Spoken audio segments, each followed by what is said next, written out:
سابق prime minister Pakistan کے راجہ پرویز اشرف صاحب وہ مذاکرات کو لے کر کیا فیل لے کر آئے ہیں، اور ساتھ میں جب ان سے یہ جانے کی کوشش کی کہ زرداری صاحب تو کہہ دیں گے کہ آپ کمیشن بنا دیں، کیا حرج ہے، کمیشن بنانے میں کیا حرج ہے، تو ٹیبل ٹاک ہو تو زرداری صاحب تو پانسا پلٹ دیتے ہیں.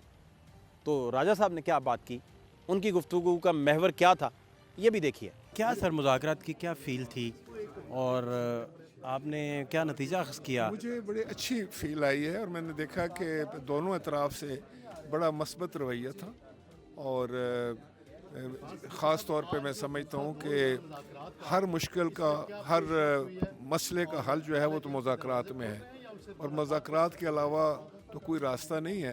اور یہ بڑی خوشائند بات ہے کہ ایک ٹھہراؤ آئے سیاست میں، ایک دوسرے کی بات سننے سمجھنے کی جو ہے وہ حوصلہ ہو، اور اس سے بہتری آنے کی زیادہ تو. میرا خیال ہے زرداری صاحب نے کہا ہوگا آپ کو بھی، کیونکہ آپ انہیں پریزنٹ کر رہے ہیں، سابق پرائم منسٹر بھی ہیں آپ، اور کہا ہوگا کہ بھائی بنا دیں کمیشن، کیا حرج ہے کمیشن بنانے میں.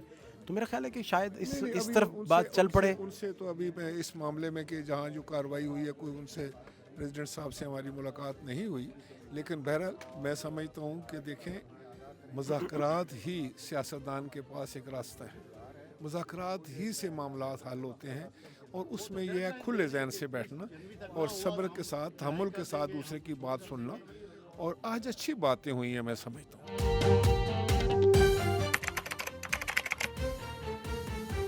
پارٹیز کے ساتھ جو مذاکرات اور نیگوشیٹ ہوا ہے، بلکہ رانا ثناء اللہ صاحب یا دیگر لوگ بھی جب گفتگو کر رہے تھے تو وہ بار بار یہی کہہ رہے تھے کہ اگر ہم بھی مذاکرات نہیں کریں گے تو پھر کون کرے گا. اگر پولیٹیکل لوگ بھی آپس میں بیٹھ کر ایک دوسرے کی بات نہیں سنیں گے اور ایک دوسرے کو سپیس نہیں دیں گے تو پھر کون دے گا. اور اگر ان مذاکرات کے نتیجے میں جینین بنیادوں پر کوئی ایسا مائل سٹون اچیو ہو جاتا ہے تو پھر کیا ہوگا. اور خاص طور پر عمران خان صاحب اس نظام کو چیلنج نہیں کریں گے، جیسا کہ رپورٹ ہو رہا ہے کہ وہ کہہ رہے ہیں کہ ان کے بارے میں یہی کہا جاتا ہے کہ وہ اس نظام کو اگر ماننے کی گارنٹی دے دیں کہ ہم مانتے ہیں تو بات آگے بڑھ جائے گی.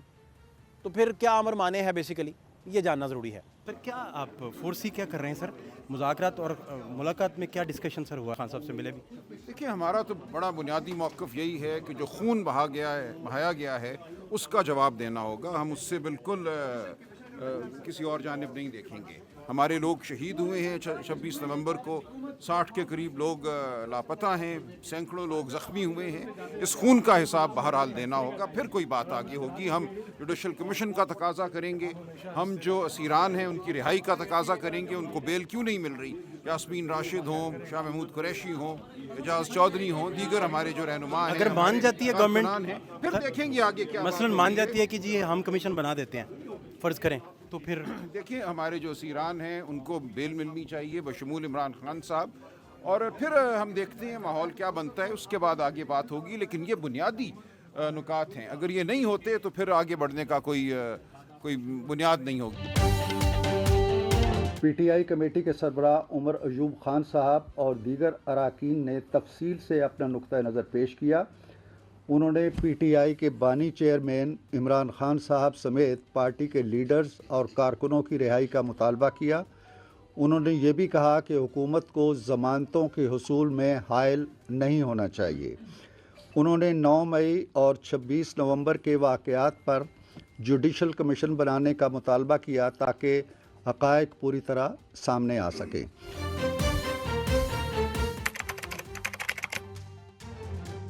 عرفان صدیقی صاحب نے پریس ریلیز پڑھ کر سنائی.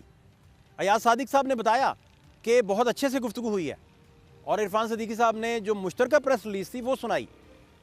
اب بہت سارے لوگ کہتے ہیں کہ مذاکرات جو ہیں یہ کسی نتیجے پہ نہیں پہنچیں گے، لیکن آج کے دن تک اگر حالات دیکھیں تو کچھ بہتری آتی دکھائی دے رہی ہے، کچھ اعتماد سازی کی فضا بنتی دکھائی دے رہی ہے.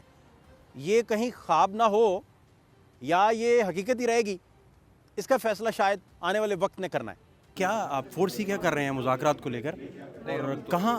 صرف یہ 2 پوائنٹس کے اوپر بات چیت ہونی ہے، جو جوڈیشل کمیشن ہے 9 مئی کے حوالے سے اور 26 نومبر کے حوالے سے، اور اسیران کی رہائی. یہی ایجنڈا ہے اور اسی ایجنڈے پہ بات ہوگی. نہیں تو اگر گورنمنٹ کہتی ہے کہ ٹھیک ہے ہم کمیشن بنا دیتے ہیں، دین